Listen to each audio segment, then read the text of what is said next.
Lydia with the Avanti Wellness Podcast and YouTube channel, and it's 10:30, and I have a rebounding session scheduled for 10:30. But I had to I was getting ready to do it, and dog woke up and she started crying. So I thought, okay, well, then do the walk right now with the dog and get that over with so she doesn't cry during my rebounding session, and I'll just jump on a live and get people notified that I'm about to do my live as a warning. I don't know if that's the right word. Is warning the right word, or notified? I think notified is probably a better word than warning. So anyway, I'm outside and it's cold. We have to have gloves today. It's I would guess it's about 40 degrees, and Joy is over there somewhere over there. And I'm about to get on my rebounding session, but here, let me see if I can flip the camera for y'all. There's a soccer thing going on here in front of me. All these soccer players, they're taking a little break right now. So I just am waiting to see if Joy is going to get her little... Normally when we walk, but I wanted to make this video, and sometimes it's hard to walk and hold my coffee, which I was going to tell y'all that I don't normally drink coffee before. Actually, this is the first time in 75 days of rebounding that I'm having a coffee before my jump. So I'm curious, is that going to affect it? Like, am I going to jump higher and stronger and more energetic? We're going to find out when now that I've had like 3 sips of coffee before my rebound. So anyway, I wanted to give y'all the schedule the schedule of events today. So it's funny, I have a schedule. So I gotta get Joy home and get her situated. That'll take about 5 minutes from now. And then we're gonna do a live rebounding session where I'm gonna do 10 minutes of rebounding, and then probably chit chat with y'all for a little bit, on the chat. Hi, Sierra. It's the it's the prequel. Oh, this is the trailer. This is your trailer. I'm about to get on my 10-minute live, and I'm on the YouTube app doing I'm not using my StreamYard. It's 8 here right now. Oh, 8 degrees? Is that what you mean? 8 degrees? That's crazy. Anyway, I'm glad I have some sunshine for a moment. Anyway, what I was going to say is we're going to chit-chat a little bit after the 10-minute, and then I'm going to come off my rebounder and shut down the StreamYard, and then I'm going to go get my coffee, probably my second cup by then, and I'm going to go, and I am, this time today, I'm actually going to read that next chapter. We finished chapter 4 last night, and I'm going to go through the next chapter 5. I think it's 5. And talk about what the new Miracles of Rebounding is talking about. And then I have a break, and I have to go check out some things at 1 o'clock till about 3. And then we are getting on our first... Can you tell I'm excited? Our first meet and greet. So excited. I take Valley caffeine and theanine, but only an hour after I wake up. Oh, okay. So we have our first meet and greet tonight, and you guys, I sent out the links last night. Hope you checked your email, because most of y'all should have got it.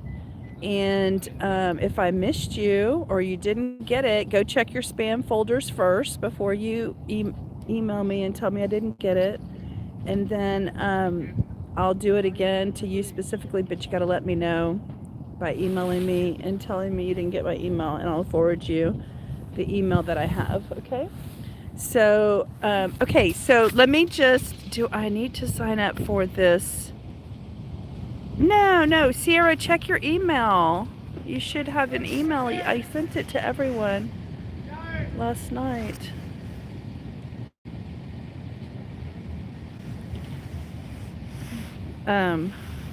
Somebody lost something.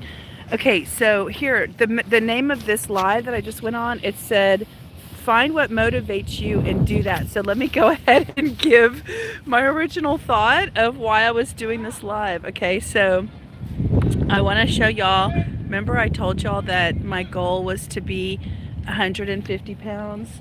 Well, that is the goal, because when my sister died, that's how much I weighed, and I just, even if it's just temporarily getting there for, you know, a short period, and then I go back to 160 or 175, I'm okay with that. But it's like I just want to achieve that one goal before I die. So we'll see how long that takes. But I want to show you, this is on my refrigerator, okay, to remind me. This picture is what I weighed the week. This was taken, I think, like the week I came home from college, and it's actually the same week that my sister died, and I had just lost like 50 pounds and I weighed 150. These were 80s clothes, so everything was big and bulky and baggy, but you know, even at 150 I still had a big ass. So I had a big ass before Kim Kardashian made it popular to have a big ass. Boy, I wish I would have grown up in her era. I would have been much more desirable. Anyway, just, that's on my refrigerator, okay? So I put that on my refrigerator to remind me, and then let me just see if I can give y'all the little note. I had a little note. I have show and tell, guys, so hold on. This is the little note I wrote to myself, and it's stuck on the picture. And it says, I'm going to read it to you, but I want you to see it first. See if you can see what it says. It says, wait, want to look like this again? Go for a walk every day, Lydia. So I wrote that to myself before I started the rebounding 75 days ago. So I was planting seeds about getting motivated about doing something every day, because when I was that size, I was walking every single day. That's how I got to that size. And so I just was reminding myself with the refrigerator picture that these are the habits and these are the behaviors that I had when I look like that. And so I'm like telling myself, in order to look like that, I need to have the lifestyle that supports that. And so I remember Dr. Phil says that this is 20 years ago, you know, he had his show, and I think he still has his show, but basically he said, if you want to, you know, do something or be something, you know, and I think he was talking about weight loss, you know, you've got to have a lifestyle that supports that. And so that's always stuck in my head. Sierra, I'm a trendsetter by default, by my DNA and my heritage. By the way, I'm going to tell y'all this. I came up with Spanx before the founder of Spanx did. I just didn't run with it like she did. So, because I went back to find out the years that she was building the Spanx mindset, you know, when she made those, that need, you know, and it was about 7 or 8 years after I created my own Spanx. And so how I did it was, this was in 1992, I think. I was working in like a corporate type job. I had to wear skirts and not pants, but I had to wear skirts, and I hated, it was hot in my city, and I needed the control top of the pantyhose at the top of the body, you know, around the hips and the thighs. but I didn't want the toes in the pantyhose. And so I would cut my pantyhose off above, like mid thigh, above the knee, and I would wear them with, open toed shoes and stuff while I was working. So I was in sales, so I had to get in and out of my car outside, in the hot sun, often and frequently. And so I did that in 92. I can't remember when she started her journey, but I watched her master class, and she was a facsimile salesperson, and she came up with Spanx because she was living in Florida, I believe, and she wore white pants, and she had panty lines on her white pants, and she didn't like panty lines, so she decided to use pantyhose, and she cut them off and wore pantyhose to hide, underwear lines or whatever.